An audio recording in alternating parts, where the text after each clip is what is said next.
All join palms and repeat after me.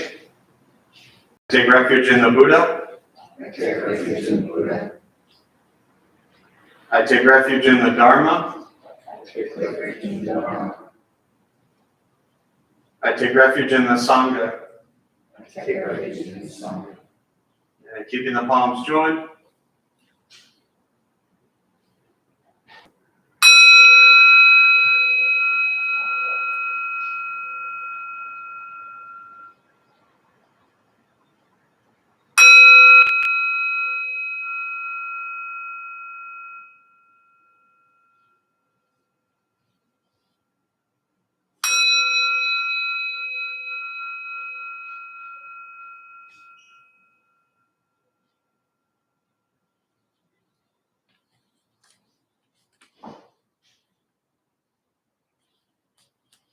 With palms down.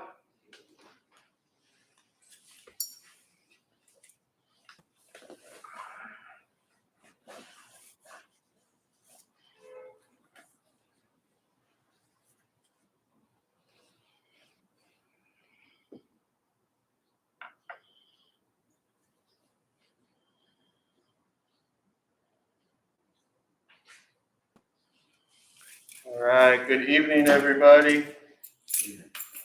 Good to see you all here. And to our millions of YouTube followers, good to see you all. Yeah, welcome. You know, this, it just seems like there's this endless list of madness going on to pick as like topics to talk about, more so than, you know, even in normal. And for me, I think that the one that just I keep coming back to, that, and those of you who've heard me for a long time know that I always say this is the most important one. I say this is the most important one about all of them. But for me, the most important one at this point, and when I say one, I mean teaching, practice, reminder, that the most important one right now is patience. And when you look at the teaching of the six paramitas, the bodhisattva path of generosity, morality, patience, diligence, concentration, and wisdom, for me, that's the foundation of the entire practice every day. And all of these require a tremendous amount of patience. Not just the practices themselves is not so much why I'm bringing this up, but I'm just bringing this up as a general reminder for all of us that as we go through our days and we face just tremendous challenges, difficulties, chaos, stress, pressure, sadness, disappointments, loss. I mean, the list goes on and on and on. You know, it's no wonder that mental health and things like that are just so just off the charts right now, more so than ever. And so much of that, I think, can at least be helped if we all ground ourselves in just a little bit of patience and just remember that things will get better. Things will change. Things can get worse, but they'll definitely change. And if we find ourselves just kind of stuck in this view of like, this is it, and this is how life and things in the world and everything is going to be around us always, that's a really hard place to come out of, especially if you're in a very difficult place right now. But if you allow yourself to be patient with yourself, patient with family, patient with friends, patient with, you know, strangers, everything that's around us, and allow yourself a little bit of time to just observe life as it is without getting so wrapped up in it, things can get a little better. So I think that the foundation of all of that really is learning continuing to learn and remind yourself to be patient with yourself. And that's where I often find people struggling or being frustrated the most, because especially when you get into Buddhist stuff and meditation, there's this idea where you talk about awakening, you talk about enlightenment, you talk about all these wonderful, sweet Buddhist things. And then 20 years go by and you're like, damn, how come I can't get this right yet? You know? So be patient with yourself. Give yourself some time, right? So with that, we'll start with a meditation practice. Those of you who are joining us online, again, welcome. Feel free to say hello, introduce yourself, connect with each other. It's always great to have you here. A couple things I'll tell you before we begin. Nothing's going to happen to you. You're not going to float away. You're not going to have any mystical, magical experiences. The mind that races all day long is not going to shut off. Don't judge your practice. Meaning, don't ask yourself, is this working or not working? Are you doing it right or wrong? We're just going to sit. We're going to breathe. You'll hear sounds inside, sounds outside. This is life. Life is filled with chaos. And this practice is learning to get quiet and still within all the chaos. So, posture, you want to be comfortable. If you're on a cushion or a chair, bench, however you're sitting, often it helps slide into the front third, pushing the stomach forward. Allows the back to straighten. Shoulders are relaxed. Hands can be on the knees or in the lap. Whatever's comfortable.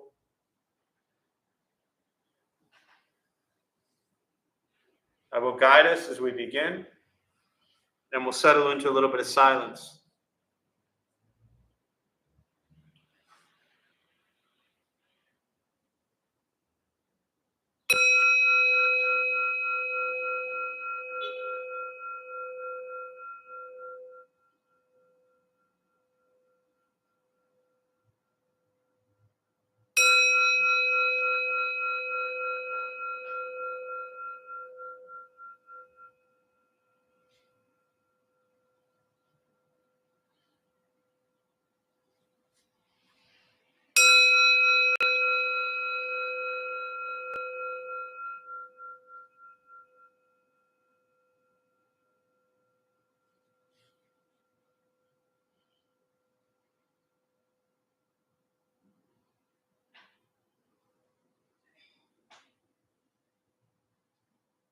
And starting with the eyes closed if comfortable, or slightly open.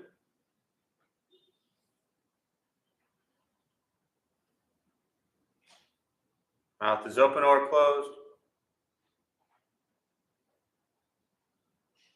We'll start with taking 3 deep breaths slowly.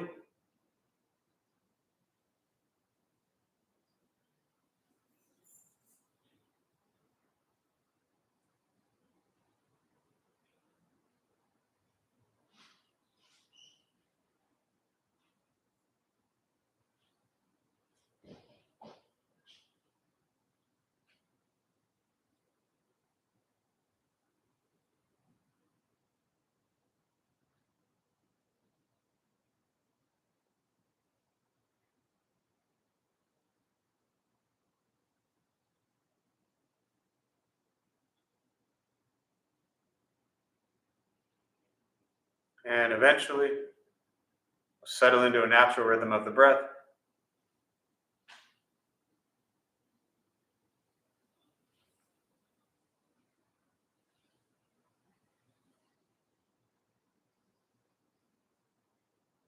Noticing the mind as it wanders, jumping from thought to thought.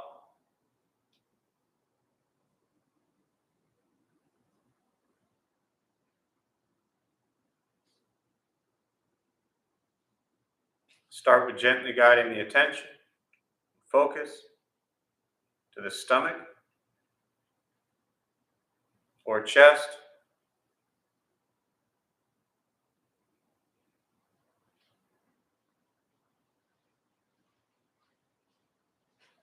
Breathing in, feel them rise.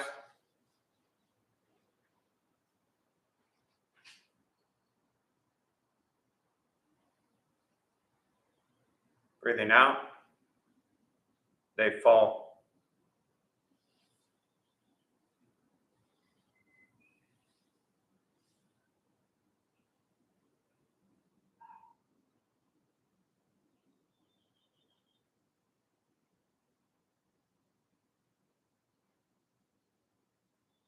Simply continue this practice.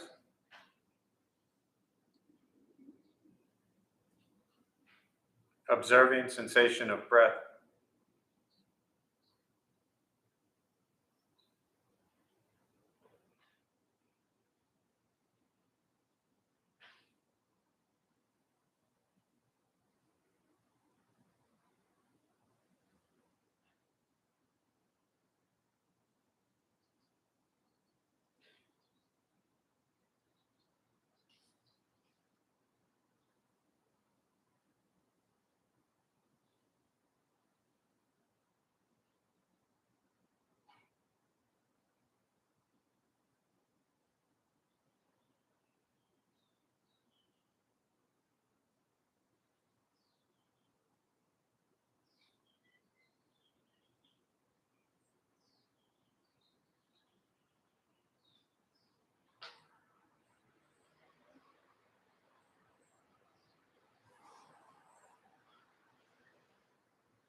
As the mind wanders, lost in thought, recognize it.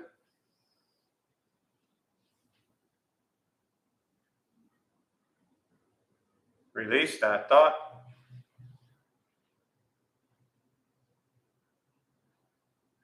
Return attention, focus to the breath.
Breathing in,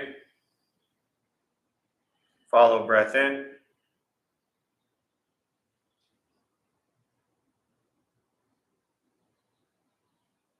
Breathing out, follow breath out.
letting go of expectations,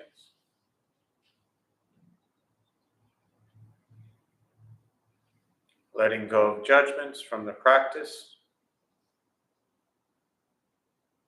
just sitting, breathing.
Keeping the mind alert,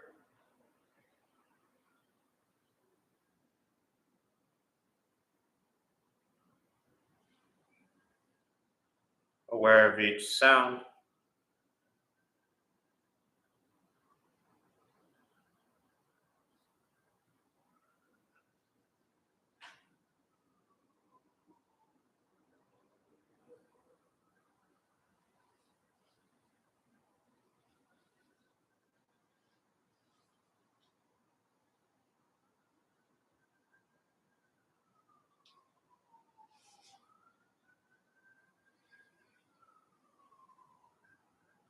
each thought,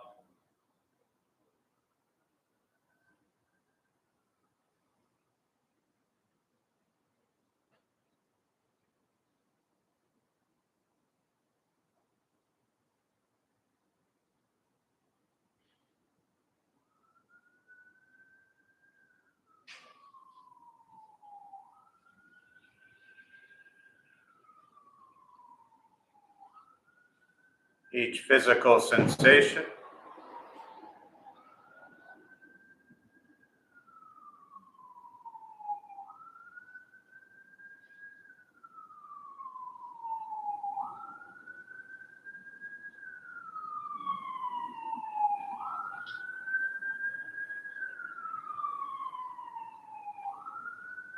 yet concerned with nothing but sitting, breathing.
And with the body still, rested,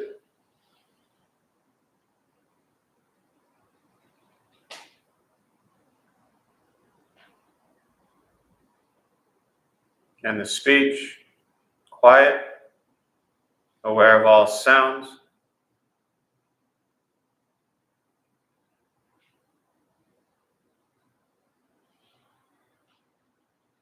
and the mind learning to settle,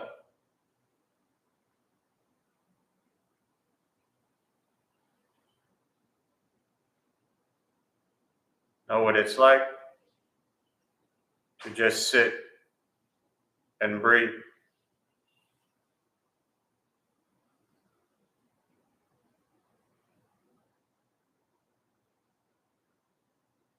Knowing with each breath, there's nothing else to do.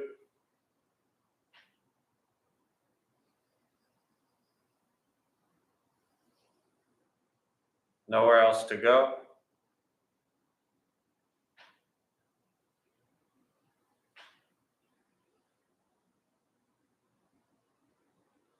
No one else to be.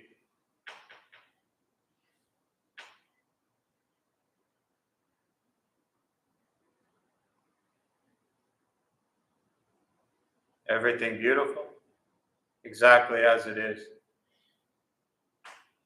Sitting, breathing.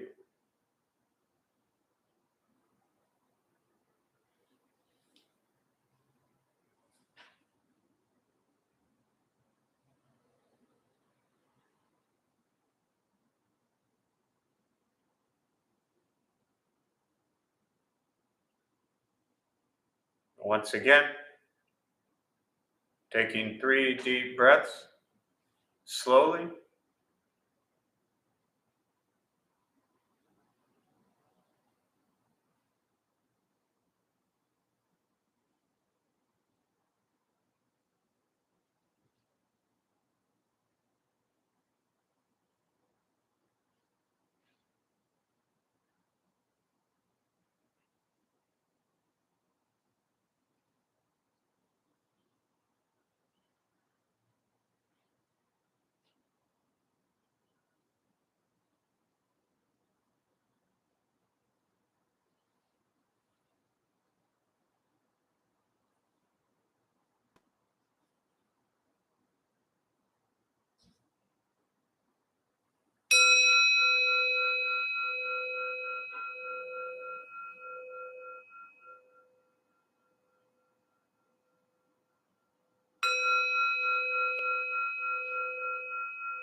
As you slowly open the eyes,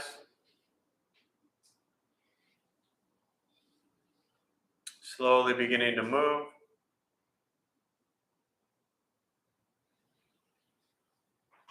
And most important, with the practice of meditation, is to recognize how you feel now, immediately after.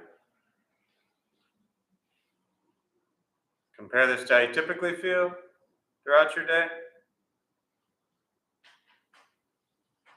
Recognize the difference, if there is one. Ask yourselves how you'd prefer to feel every day for the rest of your life. And realize however you feel now, if it's quiet, calm, and still, or a busy mind, racing mind, whatever you're sitting with at this moment, has nothing to do with anything I said. It's nothing to do with how we sit and hold the hands or cross the legs. It's nothing to do with the sounds around us or anything else for that matter. has everything to do with your own mind and your own mind's reaction to an external condition. This is what the Buddha called pratitya samuppada, means dependent origination. This is the basis of the Buddha's awakening. The word Buddha simply means awakened. He was a human being, no different than any one of us, who began to understand why he suffered, why he got angry, sad, depressed, stressed, anxious. He began to understand the causal relationship of all phenomena. What that means, very simply, for all of us, regardless of where you come from or what you believe in or where you think you're going, your whole life is filled with things that happen. You react. More stuff happens, more reactions. That's it. This practice is learning what it's like to respond to something quietly, peacefully, still. Because for most of us, the way you responded to the last 20 minutes is quite different from how you respond to everything else that's happening throughout your day. So all we're working on is closing the gap to where the way you feel now is closer to how you feel always. Just as driven, motivated, productive, successful, whatever that means in your respective lives. But with a mind that's steady, clear, focused, distracted by nothing, disturbed by no one. This practice is not necessarily easy. It's not necessarily fun. It's not the escape that often people think it is. It is direct perception into this present moment. And very often this present moment is incredibly difficult. And so it is embracing things as they are. We don't always like that. We often want to change the way things are. Which is actually kind of funny because you can't change the way things are. You can change what you do in each moment that will then have an impact on what things will be like after that moment. So you can change what is going to occur in the future, but you can't change how things are. There's a very slight distinction there. That's very important to understand.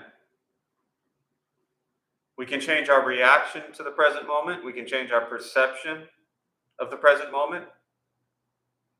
We can change our thoughts and words and actions and behaviors to the present moment.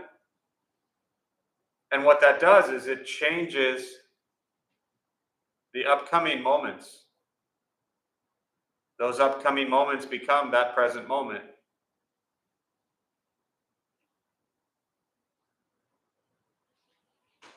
So it's learning to have direct perception into things as they are.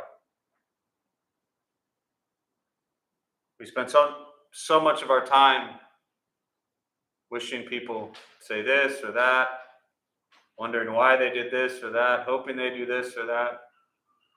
So much time focused on what other people say and do. And it's hard to pull away from that because we've become so good at it. We get really good at judging, critiquing, and complaining about what everybody else does. You know? That's super easy. But this practice is about changing your thoughts, your words, your actions. And that's why it's difficult. I mean, you just have to go out there and be nice to everybody all day long. It's really not that hard. I have faith in this group. I think you can do it. You know? So with that, I'll pause. Really always prefer just to respond to questions, meditation, Buddhist practice, anything you're sitting with. And we use the rest of our time this evening to address that, whatever's on your mind. And again, to our YouTube folks, welcome. There's a chat box there somewhere on your screen, so feel free to type in questions, comments, and I'll do my best to address them as well. Thank you, Linda and Brian. Glad we can be here for you. Ross moved to New York, but glad that we're still a resource for the community. So thanks, Ross. Glad we can do it. Thanks for staying up late for us. Hi, Cynthia. Always good to see you. Beth and Nancy. Nice to see you. Oh, is this the Beth and Nancy? You were here Saturday, I think. Anyways, I'm really bad at paying attention to our YouTube people, so I want to give them a little bit of love, you know. So about a year and a half, that's all we had. Well, at Travis. Thoughts, questions, meditation, Buddhist practice.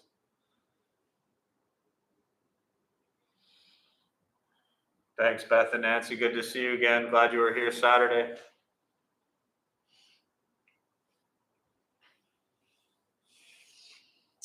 Question, do you have any advice for what to do with family members who are always challenging you?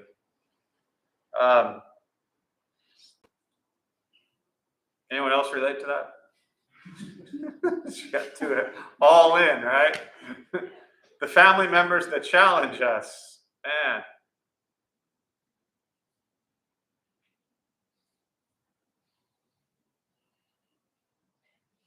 I'm just trying to determine how many potential jokes I'm going to make or if I'm just going to jump right into it.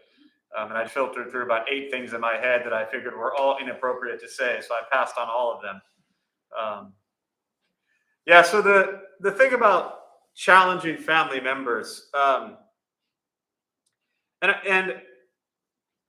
I think it's helpful to recognize that on one hand, it's really easy to kind of say, well, these are family members and they're challenging me.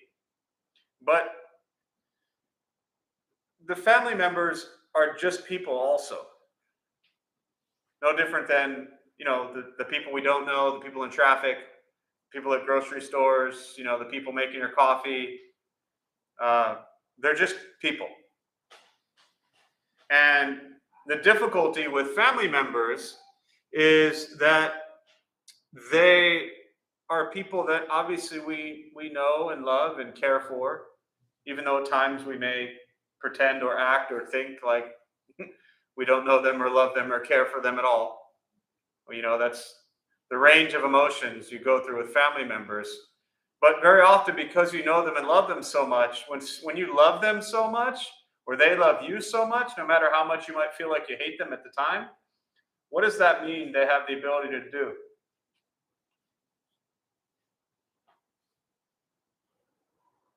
If you love them or they love you more than anything in the world, what does that mean they have a tremendous ability to do?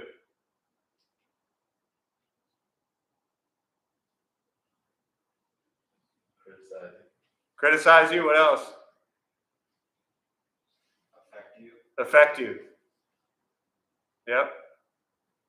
I mean, nobody's probably still angry about the stranger that cut you off while you were driving 7 years ago, were you? Maybe not the one who cut you off an hour ago, but 7 years ago, you've moved on. But the family member that did that 7 years ago, never letting that go. Ever. Cling, right? Cling? Is that what we said, cling? Yeah. We cling to that story. We hold on to it. And so I think back to the direct question of how do we deal with family members who are challenging us? Recognize that they're suffering tremendously. Why are they suffering? Because they're human. And they have their own sets of challenges and difficulties and stresses and traumas and a whole life's worth of experiences. And they've had difficult journeys as well. And very often, because they're family members, we create this grand expectation of how we think and want and expect them to be. And very rarely do people, not just family members, but very rarely does anyone live up to those expectations of how we want them to be. So for me, the first step in dealing with family members who are creating challenges for us is to open up the heart, have compassion for their suffering. That's why they're challenging us. That's why they're doing things that are challenging us. In most cases, they're struggling, they're suffering, they're lost, they're confused, they're angry, they're sad, whatever it is. But if we immediately jump to, how come they're not doing what I want? I heard that laughter all the way from here, right? I mean, how often do we do that? Like, we forget all of the stuff I just said, and all we stick to is, this is what I want you to do. And the Buddha taught very clearly that craving and desire is the root cause of our suffering. So we crave and we desire people to do what we want constantly. And when it's family members, because we know them and love them, then that craving and desire is even that much stronger. Because we think, well, you're my loved one. You're supposed to know and do exactly what I need and want. How dare you not operate the way I want you to operate? So the craving is there, the desire is there, the expectation is even deeper. And when all of that is not met, we hold on to that and we cling to that story, that experience. We carry that for years. And then when they do one other little thing, like just breathe the wrong way, then we're pissed off again. Because we've been holding that anger for 7 years, and now all of a sudden they do one more little thing, and boom, we just trigger. So, I mean, this is a question that really I could give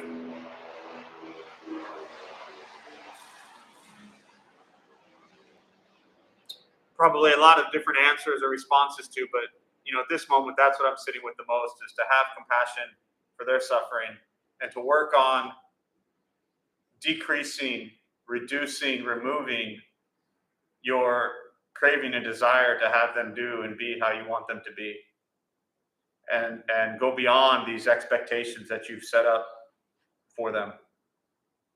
So hopefully that's helpful.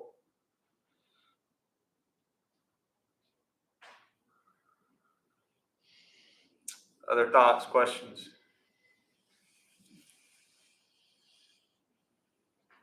Yeah. How would you start to implement the Eightfold Path into your life? Is there ones that are more important, and just in general, just how to navigate that? Yeah, great question. So for those who didn't hear it, the question was, how would you begin to implement the Eightfold Path into your life? Are there ones that are more important, and how would you begin to integrate that? I'm going to run through them in a minute, but the good news is you've already started. So you have started to implement it. How do I know that? How do I know that you've started to implement it? Because you're here, right? You're not at the bar down the street. Nothing against bars down the street, but you're here exploring that, right? You could also explore that at the bar down the street. I just want to clarify that. So just to back up for those who might not be aware, quickly to run through the Eightfold Path, the Buddha taught the Four Noble Truths. The first one is life is suffering. Discomfort, angst, dissatisfaction. The second one is the cause. What's the cause of our suffering? It's called the three poisons: greed, anger, and ignorance. We overcome the practice of greed, anger, and ignorance with generosity, compassion, and wisdom. Third thing he says is there's an ending of suffering: liberation, nirvana, freedom from suffering. And the fourth noble truth is the path that leads one to end their own suffering. And this is the Eightfold Path. And the Eightfold Path, in order, is to have the correct views, thoughts, speech, action, livelihood, effort, mindfulness, and concentration. Views, thoughts, speech, action, livelihood, effort, mindfulness, concentration. And you can Google that. It's all there. It's free. You'll get a few different, many different kind of interpretations of it, but the Eightfold Path is pretty standard. And they do go in order. That's the one thing that, a lot of the The other stuff that have numbers in Buddhism, they kind of jump around. Maybe the order isn't so important. You can start anywhere. That all different teachings. But the Eightfold Path starts with the correct view. And if you don't have that view, then everything else after that is done, right? So a great example, that a great teacher years ago, he said, if you're in Poway, all right, for those who don't know, it's maybe 25 minutes north of here. If you're in Poway and you get on the 15 freeway and you want to go to Los Angeles and you start heading south, not going to get there, right?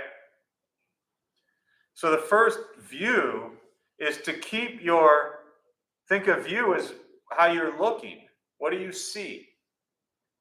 Is that in the direction of wanting to suffer less and help others suffer less? That's, to me, how I simplify what is the correct view. Are the views I'm having, the intention behind them, are they coming from a place to suffer less for myself and others, or are they coming from a view of ego, pride, me, sense of, entitlement, deserving things like that?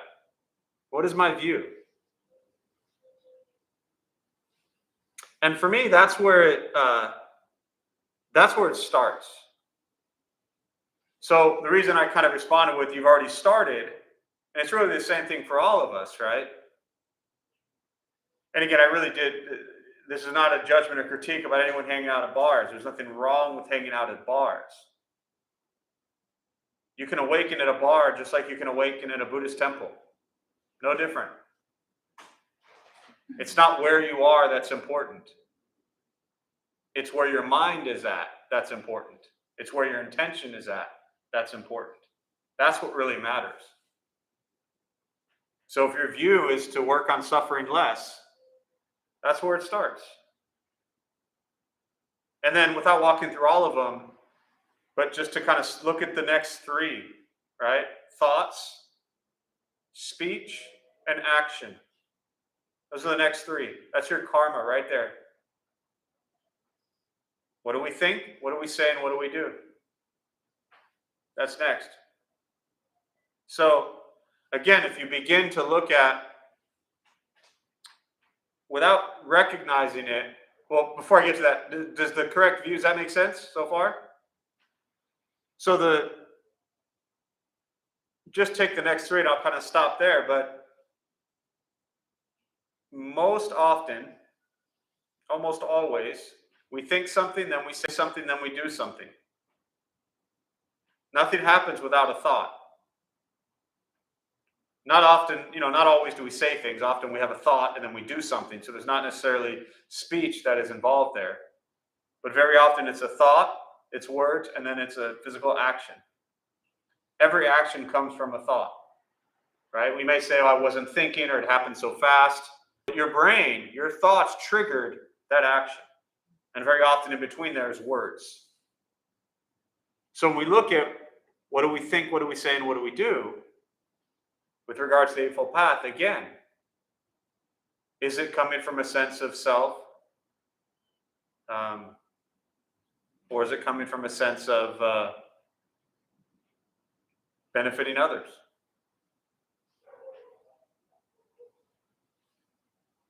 And for me, I just really simplify that.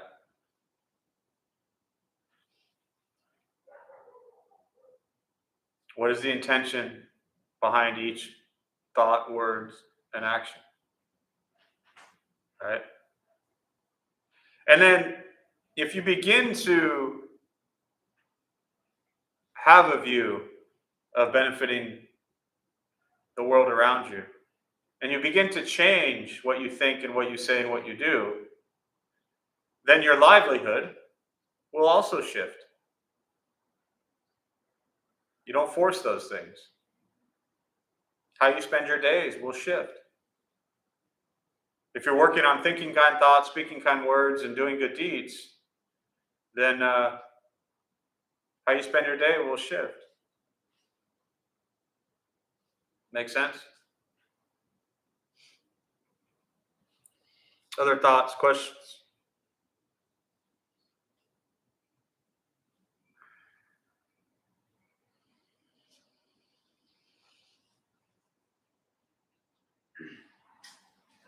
You mentioned some of the components of the Eightfold Path, mindfulness and concentration. Can you speak to those two, what the difference is? Yep. So to just kind of complete that, right? Use thought, speech, action, livelihood, then effort. How diligent are we? How hard do we work on everything I just talked about? And then the last two are mindfulness and concentration. Now, for me, and very often if I talk completely about the Eightfold Path, I always point out the fact that those are last. But what do you think most people come to Buddhism for? Mindfulness and meditation, right? Karmalekshi Somo is a Tibetan Buddhist nun, great teacher. She said years ago, you could mindfully kill somebody. You could mindfully rob a bank, right? So mindfulness and concentration without moral and ethical behavior is not the Buddhist path. It's the Western mindfulness movement. Let's be more mindful in our careers so we can make more money and buy more stuff. But it's not the Buddhist path, right? I'm not suggesting that you're saying it is. I'm just expanding on this a little bit. And it's important to understand that at the old Buddha for You location, we always joked because the sign on the window said free meditation, right? So, it's packed every, twice a week there and everything. And every so often I would say, if this sign said free morality classes, how many people you think would show up, right? Not so much, right? So, I'll talk about the difference of meditation concentration in a second, but I think it's really important to understand that we can't brush over our moral, ethical behavior and conduct. Otherwise, what good will meditation and concentration do for you? And unfortunately, what I see for the last 20 years more than anything, and this is what got me started in the path, is so many people spend all day long treating people like crap and being mean to themselves and others. And then they run off to their 7 o'clock meditation class to try to feel better. I got to go meditate so I can feel better. I just treated you like crap all day long, but it's okay because I'm going to go meditate, so I'll be good. Right? Years ago, there was a woman here, and she told a story about how she had just gotten into a fight with her wife, and she was really angry. And she wanted to know how she could feel better. And I said, well, wait a minute. You got into a fight with your wife. Did you do something you shouldn't have done? She said, yes. I said, so let me get this straight. You got into a fight. You did something you shouldn't have done. And now you're here because you want to feel better. Right? We sidestep this stuff a lot. And we jump to the mindfulness and concentration part.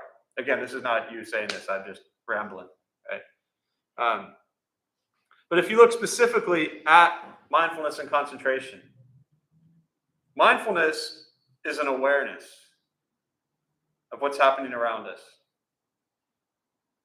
Can we be mindful of everything I just talked about, of all of our thoughts, all of our words, all of our actions? Can we be mindful of everything that is going on, all in this present moment? Can we hear the sounds outside? Can we hear the movement? Can we be aware of the fans, right? Can we be mindful and present and just observe what's happening as we go through our moments? And then with all of that, can we concentrate and focus on what we are doing in that moment? Can you be aware of emotions as they arise? Anger, frustration, sadness, whatever it might be. Can you be mindful of that emotion, but still concentrate and do what you need to do? You ever get angry? And when you get angry, how well do you get stuff done? Not very well. Not very well. So you're mindful of your anger, and then you lack, like most of us, then the ability to concentrate on what needs to happen. But if you actually are concentrating on what's happening, mindfulness of anger as it arises, but I'm going to focus and concentrate on what I need to do. If you're focused on this, what are you not focused on? What's going on now? If you're focused on one thing, whether it's the breath, whether it's your work, whether it's a candle, if you're focused on one thing, what are you not focused on? How you feeling? Everything else. And when you focus on everything else, how does that tend to make you feel? Not good, right? The emotions of anger, sadness, depression, we're always thinking about from the past. The emotions of stress, anxiety, fear, worry, we're thinking about the future. Focus on the present moment. This is where we are. We're aware, we're mindful of past occurrences, we're mindful of what may be coming up. You know? But can we concentrate and stay present? So ultimately, at least for me, the way I perceive the Eightfold Path is that the concentration is critical, absolutely vital to your practice. But it's last. And they all kind of play together very, very quickly. I don't know if quickly is the right word, but they all work together. So does that help a little bit? Oh, yeah. Yeah. It's enough to chew on for another 6 months. Yeah. So other thoughts, questions? We'll do one more before we wrap up.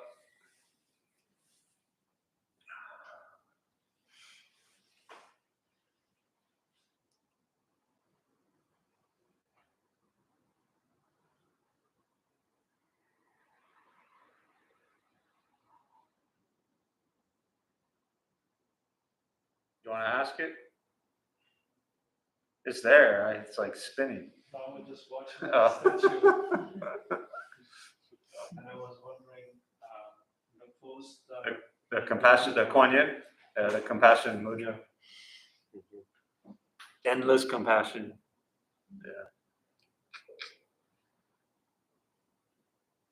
Anything else? Thoughts or questions before we close?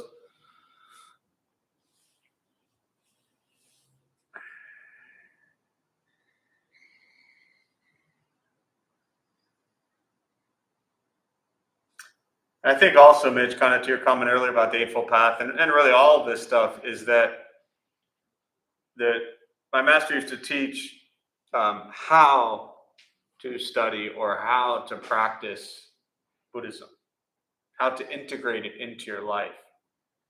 And I learned a lot from this, but one of the, for me, kind of the biggest takeaways that I remember from back then and still now is that if you treat learning and integrating Buddhist practice the way we've treated most other things in our life, we're going to struggle with it.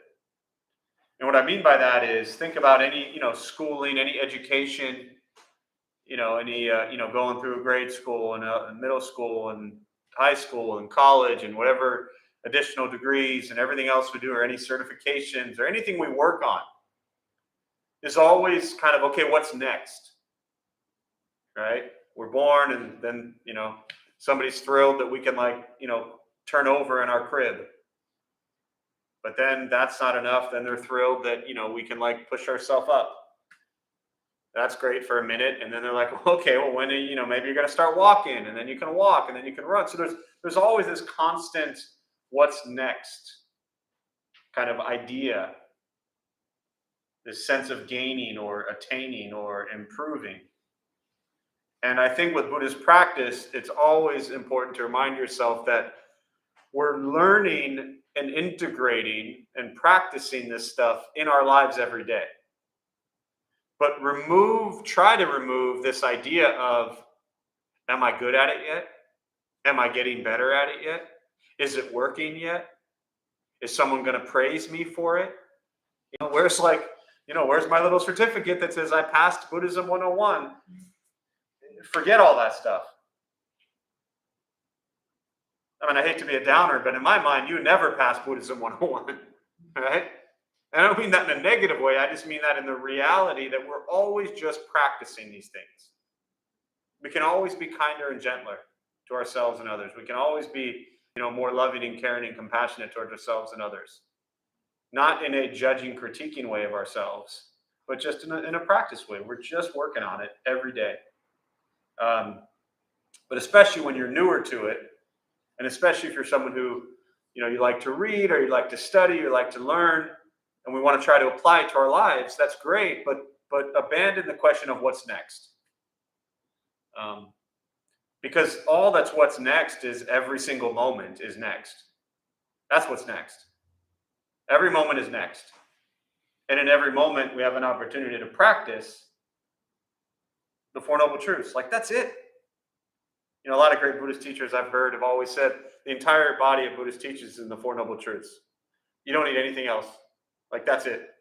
Just stick to greed, anger, ignorance, and practicing generosity, compassion, wisdom. Just stick to that every day of your life, because that's hard enough.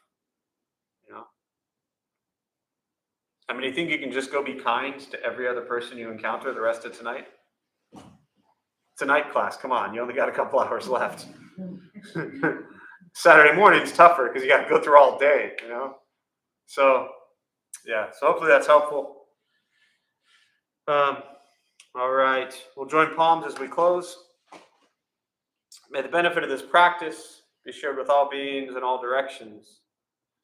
May any merit gained from this practice be transferred to the more than 6 million lives that have been lost during this pandemic, their family and friends who continue to suffer to this day, all of those in Ukraine and the surrounding areas who suffer, and to the children and adults that lost lives in Texas. May they all be at peace, and may they all be free from suffering. May we all be at peace and free from suffering.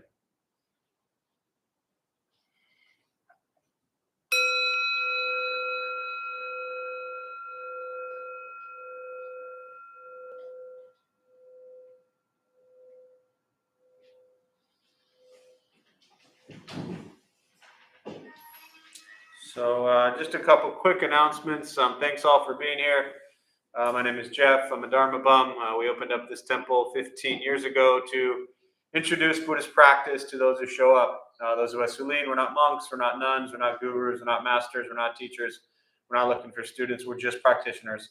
We do our best to take our understanding of Buddhist teachings and put it into terms that hopefully make sense to those who show up. So every night we have different Buddhist practices going on, different people leading from their own tradition, their own Buddhist practice. We are pretty much back to full schedule. Day of Silence is back, so that's the first Saturday of every month. If 30 minutes or 20 minutes of silence is absolute torture for you, then do it for 4 hours. It's phenomenal. So that we do have an RSVP because we limit it to 15 people, but it's on the website. And again, we just had it, so it'll be the first Saturday of July. Family Sangha is back as well. And it's not just for parents who currently have like little kids, or even if you do and your kids aren't going to be able to come, if you're a parent, you want to come, but any parents, if you have, teenagers, older kids, whatever it is, it's really a beautiful community to kind of connect with others. This is such a difficult time for everybody, and especially those parents with kids are really struggling right now. So it's great that that's back. That also meets once a month over the summer.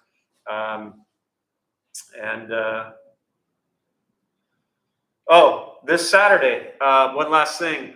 We used to do them pretty regularly, and then pandemic hit, we shut down for 18 months and all that stuff. But Saturday after our 11 o'clock class, we typically, we just kind of garden outside a little bit, clean up, but we're going to do a official temple cleaning day.